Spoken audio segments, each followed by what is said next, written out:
Next up, we got freaking Tomb Raider: The Last Revelation for the PS1. This is a game that I got for Christmas from my brother. Again, it was a part of the 25 game collection that he decided to give to me for Christmas. And the funny thing about that, though, is that he actually gave me this game a long time ago, back when I was like 4 years old or 5 years old for my birthday. Which means it's technically part of the whole entire collection of PS1 games he got for me for my birthday, which includes Marvel vs. Capcom 1 for the PS1, which also includes other games like Madden, I think Madden 21, actually not Madden 1999, he got me that one as well, and other PS1 games. But anyway, long story short, this game is technically the first game I ever played in my life. The first video game I ever played in my entire life. It just so happened to be Tomb Raider: The Last Revelation. And was it something magical that made me want to play more video games? Freaking no. When I was a kid, I wasn't able to play this game. I wasn't able to beat this game. It was a very clunky controlling game. But I enjoyed playing the game for the most part, even though I couldn't beat level 1. But I was a little kid, I was like 4 years old, and this was like my first video game I ever played in my life. The first video game I ever picked up. It was Tomb Raider: The Last Revelation. And funny thing about that, though, is that the first level of the game, you have to like jump across this like river inside of like a pyramid or something like that. A little like river that's going across the it's like a little creek or something like that. You gotta jump over the water. But anyway, long story short, I kept falling into the water because I was not used to the controls in the game. And because I kept falling into the water in the game, my mom was like, oh no, you're getting Lara Croft wet on purpose. You can't play this game. This game's not for kids. So she took this Tomb Raider game away from me and she gave it to my brother. So my brother had this game for the longest period of time. He took it back. And eventually, like 10 years, 15 years later, he decided to like give it to me again. So I had this game for like one day. My mom took it away from me and gave it to my brother. And my brother just sat on this game for like a long period of time and said, you know what, I'm going to give it back to him. And yeah, I eventually got this game back. And does the game still hold up? Yeah, it's pretty good. Again, it's another, Tomb Raider game. It's like a prequel, I think. It's like a prequel to the first Lara Croft game, I think. But anyway, this game is very fun. I enjoy it. It's not as good as Tomb Raider 2. It's more of the same kind of gameplay, but not as interesting or fun. I give it like a 6 out of 10. It's not bad, it's not horrible, but it's not as good as the other Lara Croft games or Tomb Raider games, and it's definitely not as good as Tomb Raider 2. Tomb Raider 2 is like an 8 out of 10. Tomb Raider 1 and 3 are both like 7 out of 10 games. And then Tomb Raider: Last Revelation, that's like 6 out of 10. And then Tomb Raider Chronicles, that's like a 5 out of 10. It's like the same exact gameplay we already had before, and it's not as fun or interesting. And the story kind of sucks in Tomb Raider Chronicles. But anyway, I don't even have Tomb Raider Chronicles. I just have these like 5 games. I got Tomb Raider 1, Tomb Raider 2, Tomb Raider 3, and then Tomb Raider: Last Revelations. That's it. So that's 4. Yeah, that's actually 4, not 5. That's 4 Tomb Raider games, and the 5th one will be Chronicles, but I don't have Chronicles. I only have those 4 Tomb Raider games. So anyway, let's move on. Next, we got freaking Spyro, Ripto's Rage for the PS1. Very fun game, 8 out of 10 platformer. Highly recommend the game. It's not my favorite Spyro game, but it's a very, very fun game. If you have a PS1, get it. Freaking get the remake. The remake on Xbox and PS4 is great too. Basically the same exact game. You can probably get the remake even cheaper than the PS1 game, just because people just raise the price of the PS1 game because it's a collector's item. It's like, oh, this is the original game. You have to get the original game to be like a collector, But it doesn't matter either way. Get the remake if you want the remake. Get the PS1 game if you want that. Pretty much the same game, 8 out of 10. I highly recommend the game. And I got this game used at a flea market for like $10, I think. Yeah, $10 at a flea market. And yeah, it's fun. I recommend it.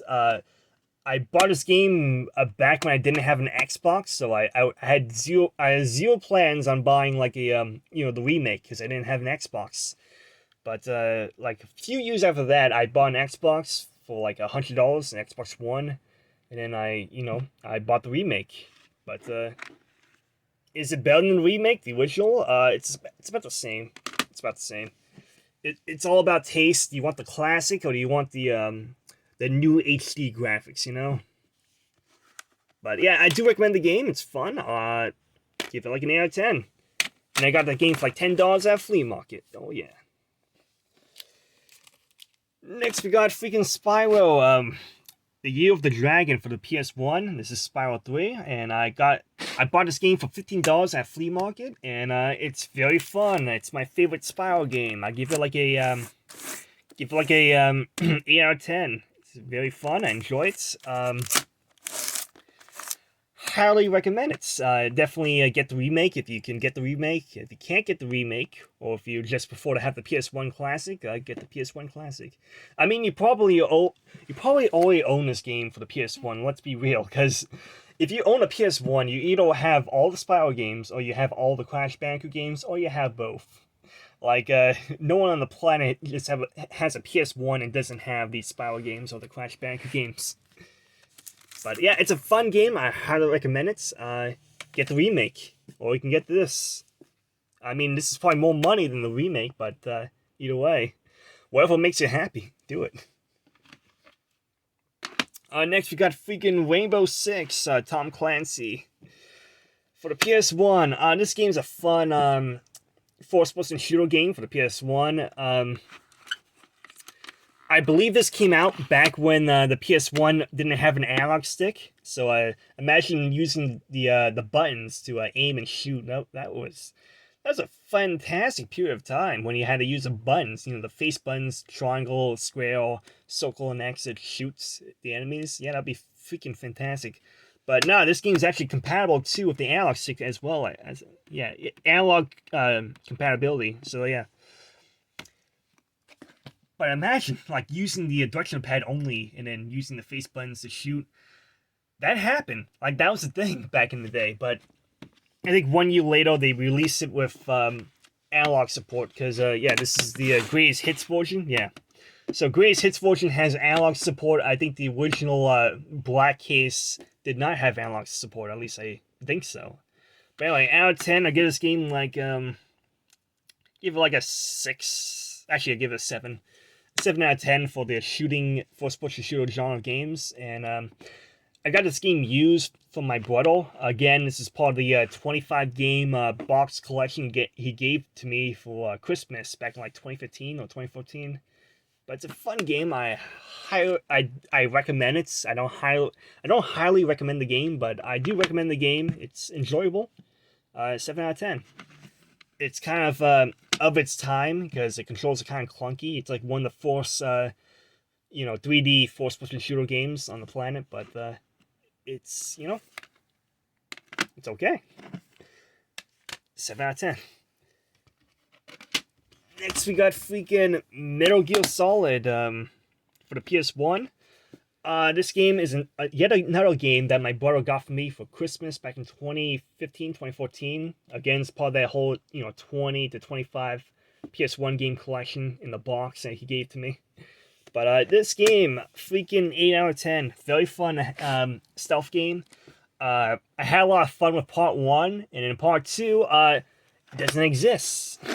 Part 2 does not exist. Wanna know why? Because freaking I only have part 1. I don't know what happened to part 2, but my brother never gave me part 2 for this game. So I have part 1 right here, and then I have Spec Ops Stealth Patrol. So I have a completely, totally different PS1 game right here. So I can only play part 1 of Metal Gear Solid for the PS1, and then part 2, it's a complete mystery. I do not have it on CD. So if I want to play part 2, I have to emulate it on PC. But other than that, freaking 8 out of 10 game, I do recommend it. Very fun Metal Gear Solid game, but I mean, it's a little clunky because, of course, it's a PS1 game. And it's like one of the first PS1 games out there, I think. But yeah, fun game. Do recommend it. What about Spec Ops Stealth Patrol? I played it for like 10 minutes and I gave up. Very clunky game. It's not a whole lot of fun. It's a clunky like third-person shooter, I think. So I give it like a freaking 5. Depends on how you feel, but it's like a 5 out of 10 third-person shooter game. It's nothing special. But Metal Gear Solid, freaking great, 8 out of 10. Do recommend it. I just wish I had part 2, but I don't have part 2. And then freaking Rogue Spiel for the PC. I'm gonna add some PC games just because. So Rogue Spiel is a PC game, but it has PS1 graphics. And I believe it came out for the PS1 as well. I just have the PC game. So Rogue Spiel is any good? Freaking yeah, it's pretty good. It's a fun first-person shooter game where you gotta do like missions. So it's like Ubisoft's attempt at like not Ubisoft, but it's Tom Clancy's Rainbow Six attempt at making something like Perfect Dark or like 007 GoldenEye, you know, that kind of game where you gotta do like missions and then shoot enemies at the same time. So like you gotta sneak into this room and then turn off the bomb before the enemy spot you, stuff like that. It's a fun game. I do recommend it. Freaking 7 out of 10. And I believe this game came out. I believe this game came out for the PS1 as well, which is why it has PS1 quality graphics. But yeah, I'm just gonna include it because it's a PC game, but I don't have a lot of PC games, and this is a PS1 quality PC game, so might as well. That's why I'm adding to the list of PS1 games. Might as well pad it out. Then freaking next we got Final Fantasy VIII for the PC, and yeah, Final Fantasy VIII came out for the PS1 as well, so might as well add it to the list.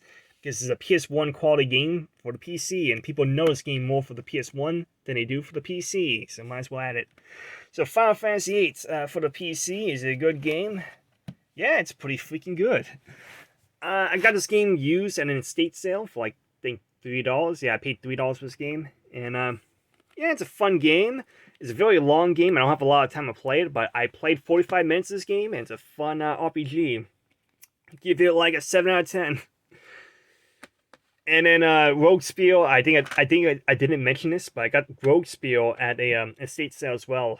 I believe I actually got the same exact estate sale. So both of these games I bought at the same exact estate sale for like $3 a piece. So yeah, this is a fun PS1 quality PC game. I believe yeah, it came out for the PS1, so I might as well put in the PS1 list. But yeah, it's a fun game. I highly recommend it. 7 out of 10. I don't think it's better than Final Fantasy VII, but I never played Final Fantasy VII, so I can't really tell you which one's better. But yeah, good game, and yeah. And yeah, that's about it for my PS1 collection for now. I think I have like 20 more PS1 games to show, and other than that, see you guys next time when I decide to do more PS1 video collection videos. So yeah, see you guys in the future. Done. Goodbye. See you later.